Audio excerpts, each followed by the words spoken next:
आज है 3 मई 2025 दिन शनिवार। Welcome back to clean news MP. चलिए देखते हैं मध्य प्रदेश की 25 फटाफट बड़ी खबरों को। इससे पहले आप न्यूज को कहां से देख रहे हैं हमें कमेंट में बताना बिल्कुल ना भूलें।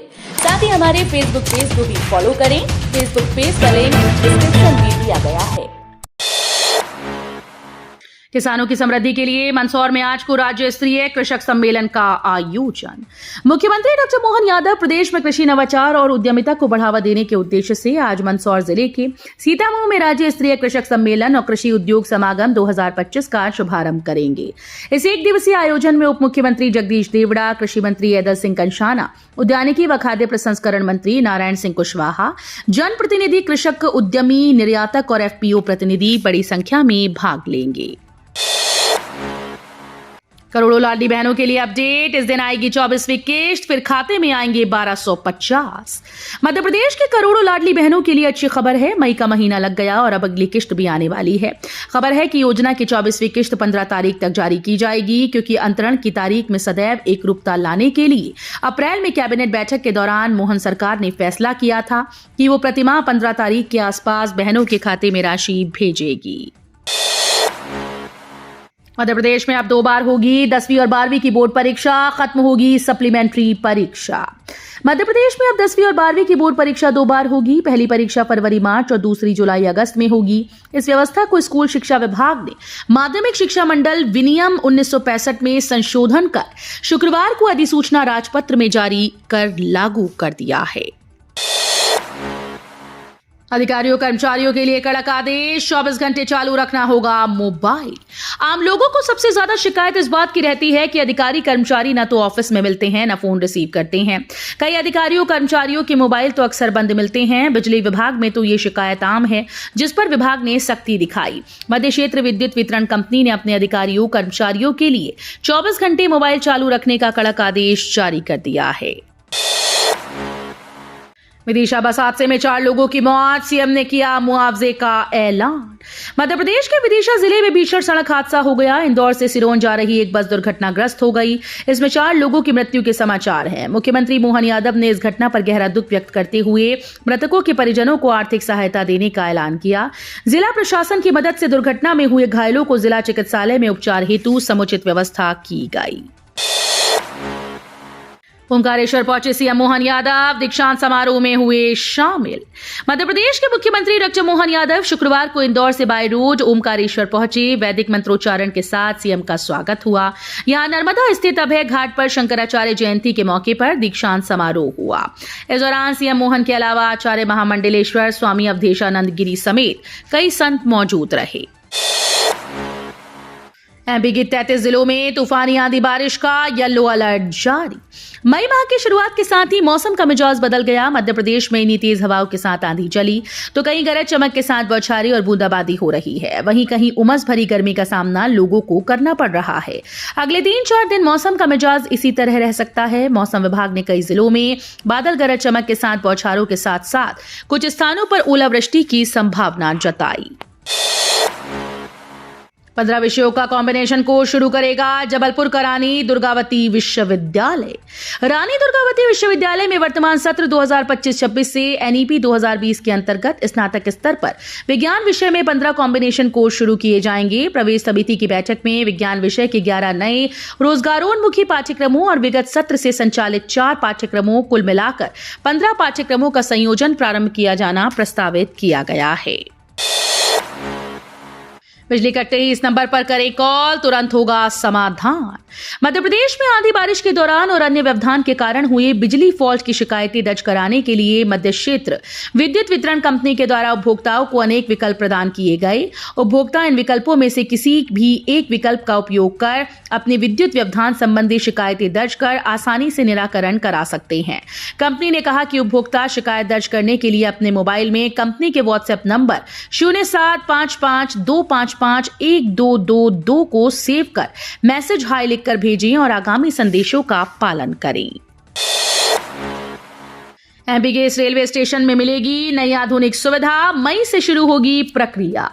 झांसी मंडल द्वारा परिसंपत्तियों के बेहतर उपयोग के लिए की जा रही ई नीलामी प्रक्रिया के तहत खजुराहो समेत अन्य स्टेशन पर ईवी चार्जिंग स्टेशन की स्थापना की जा रही है। ईवी चार्जिंग सुविधा खजुराहो के अलावा ललितपुर, उरई और बांदा स्टेशन में देने की तैयारी है। इसके लिए नीलामी प्रक्रिया 13 मई 2025 को संपन्न होगी।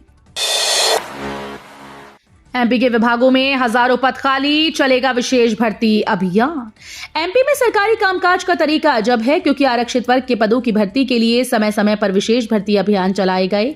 इस अभियान की तारीख हर साल बढ़ जाती है। 23 वर्ष में 20 बार अभियान की तारीख बढ़ाई जा चुकी है, लेकिन स्थिति में खास सुधार नहीं हुआ। हजारों पद अब भी खाली हैं। एमपी में 150 मेगावाट सोलर प्लांट के लिए चिन्हित की गई 874 एकड़ जमीन।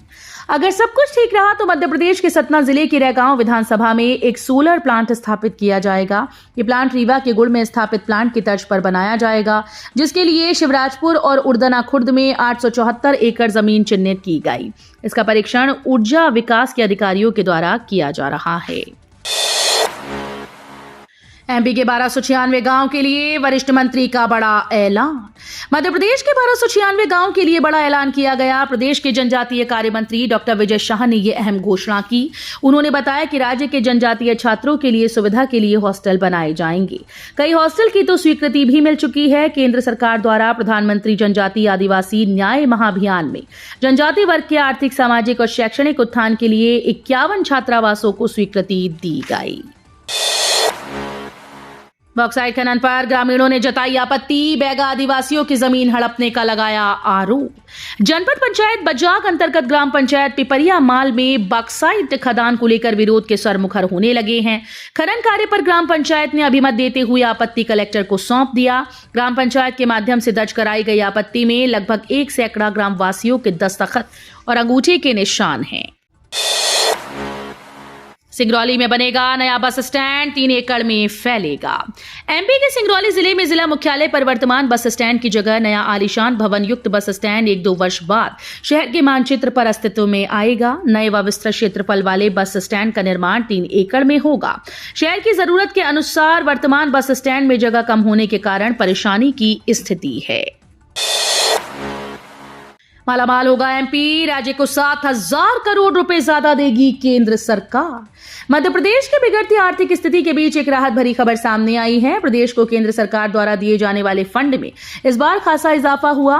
केंद्रीय योजनाओं के लिए प्रदेश को दी जाने वाली राशि के प्रावधानों की घोषणा के मुताबिक इस बार राज्य सरकार को करीब 7,000 करोड़ रुपए ज्यादा दिए जाएंगे। एमपी में दुग्ध संघों ने बढ़ाए दूध के दाम, किसानों को मिला बड़ा फायदा। मध्य प्रदेश में राष्ट्रीय डेयरी विकास बोर्ड ने सांची के प्रबंधन को संभालते ही MP state cooperative dairy federation limited से संबद्ध सहकारी दुग्ध संघों ने किसानों से खरीदे जा रहे दूध के दाम को बढ़ा दिया। किसानों के द्वारा दुग्ध समितियों को दूध बेचते हैं। दरअसल रेट बढ़ाए जाने से किसानों की आर्थिक स्थिति में बड़ा सुधार देखने को मिलेगा। अभी अमूल ने कुछ दिनों पहले ही 2 रुपए प्रति लीटर तक दाम बढ़ाए थे। मध्य क्षेत्र विद्युत वितरण कंपनी में तबादले। डीजीएम मैनेजर, असिस्टेंट मैनेजर स्तर के अधिकारियों को इधर से उधर किया। मध्य प्रदेश में तबादलों का दौर जारी है। कर्मचारियों के तबादलों के लिए सरकार ने 1 मई से 30 मई तक का समय निर्धारित करते हुए प्रतिबंध हटा दिया है, जबकि अधिकारियों के तबादला आदेश लगातार जारी किए जा रहे हैं। इस क्रम में शुक्रवार भी तबादला आदेश जारी हुए। मध्य क्षेत्र विद्युत वितरण कंपनी ने अपने यहां पदस्थ वरिष्ठ अधिकारियों की तबादला सूची जारी की है। 10 मई से पहले जारी होगा एमपी बोर्ड का रिजल्ट। प्रदेश के लाखों स्टूडेंट अपने रिजल्ट का बड़ी बेसब्री से इंतजार कर रहे हैं। मध्य प्रदेश बोर्ड की 10वीं और 12वीं कक्षा की परीक्षाएं फरवरी से मार्च के दौरान आयोजित की गई। इसमें प्रदेश के 17 लाख बच्चे शामिल हुए थे। मुख्यमंत्री डॉक्टर मोहन यादव ने शिक्षा विभाग के अधिकारियों के साथ बैठक में 10 मई से पहले रिजल्ट जारी करने के निर्देश दिए थे। बार में आपके साथ बैठी खूबसूरत लड़की बढ़ा देगी बिल। बार में मिलने वाली खूबसूरत लड़की आपको महंगी पड़ सकती है। बार में हुई मुलाकात के दौरान वो आपसे मेल जोल बढ़ाएगी और फिर आपके साथ ड्रिंक करेगी। लेकिन क्या आपको पता है कि वो ये सब इसलिए करेगी क्योंकि उसे ऐसा करने के पैसे मिल रहे हैं और आप ऐसा करने पर अपना बिल बढ़ाएंगे। मध्य प्रदेश की राजधानी भोपाल में बीते दिनों हुई एक घटना के बाद ये पता चला कि बार में खूबसूरत लड़कियों को हायर किया जा रहा है। कमलनाथ ने पूछा, कितने समय में पूरी होगी जातिगत जनगणना? 2024 के लोकसभा चुनाव से पहले कांग्रेस ने जाति जनगणना को मुद्दा बनाया था, लेकिन कांग्रेस सत्ता में नहीं आ पाई। अब केंद्र की मोदी सरकार ने जाति जनगणना कराने का फैसला ले लिया है। इसे लेकर कांग्रेस के दिग्गज नेता पूर्व मुख्यमंत्री कमलनाथ ने शुक्रवार को एक बार फिर से एक्स पर अपनी प्रतिक्रिया दी। कमलनाथ ने कहा कि अब जरूरत इस बात की है कि सरकार इस बात का खुलासा करे कि वो किस समय सीमा के भीतर जातिगत जनगणना पूरी कराएगी। जिले में मिले 401 गिद्ध, सफाई मित्रों की 166 आशियानी। मध्य प्रदेश के जिले में वन विभाग के द्वारा सोमवार को कराई गई गिद्ध गणना में कुल 401 गिद्ध पाए गए। ये आंकड़ा कटनी वन मंडल के 3 प्रमुख क्षेत्रों कटनी, विजय राघवगढ़ और रीठी से प्राप्त हुआ। सबसे अधिक 353 गिद्ध विजय राघवगढ़ में गिने गए, जबकि 39 कटनी में और रीठी में 9 गिद्धों की उपस्थिति दर्ज की गई। इस गणना में 298 वयस्क और 103 अवयस्क गिद्ध शामिल हैं। साथ ही कुल 166 घोंसले भी पाए गए, जिनमें 147 घोंसले अकेले विजय राघवगढ़ में स्थित हैं। प्रदर्शन के दौरान पाकिस्तान जिंदाबाद के नारे, कांग्रेस पार्षद सहित 2 गिरफ्तार। पहलगाम में हुए आतंकी हमले के बाद इंदौर किए गए आंदोलन में पाकिस्तान जिंदाबाद के नारे लगवाना एक कांग्रेस पार्षद को महंगा पड़ गया। पुलिस ने पार्षद सहित 2 लोगों को गिरफ्तार कर जेल भेज दिया। आपको बता दें कि पार्षद की अगुवाई में ही आंदोलन हुआ था और पाकिस्तान के पक्ष में नारे लगाने का मामला खूब सुर्खियों में था। हवाई पट्टी दूर की कौड़ी, कटनी को पासपोर्ट कार्यालय तक नहीं नसीब। प्रदेश सरकार के खजाने में राजस्व के रूप में एक बड़ा हिस्सा देने वाला कटनी जिला हवाई पट्टी व एयरपोर्ट की सुविधा से वंचित है। औद्योगिक व व्यापारिक नगरी रेलवे का बड़ा हब होने के बाद ये सुविधाएं दूर की कौड़ी नजर आ रही हैं, क्योंकि जनप्रतिनिधि और सरकार यहां पासपोर्ट कार्यालय तक खुलवा नहीं सकी। विदेश जाने की चाह रखने वाले लोगों के लिए पासपोर्ट के लिए जिले के लोगों को उसे बनवाने खासा परेशान होना पड़ रहा है। कॉमन यूनिवर्सिटी एंट्रेंस टेस्ट 8 मई से 2 पारियों में होगी परीक्षा। Common university entrance test UG की शुरुआत 8 मई से हो रही है, जो 1 जून तक चलेगी। नेशनल टेस्टिंग एजेंसी देश भर में ये परीक्षा 2 पारियों में आयोजित करेगी। जैसे जैसे परीक्षा की तारीख नजदीक आ रही है, वैसे वैसे छात्रों की तैयारी भी तेज हो गई। एजेंसी ने एडमिट कार्ड जारी करना शुरू कर दिया, जिसमें परीक्षा केंद्र की जानकारी भी दी गई। इस वर्ष करीब 14 लाख विद्यार्थी परीक्षा में शामिल हो रहे हैं। तो ये थी आज की 25 फटाफट बड़ी खबरें। अगर आपको न्यूज पसंद आई हो तो वीडियो को लाइक और शेयर जरूर करें। धन्यवाद।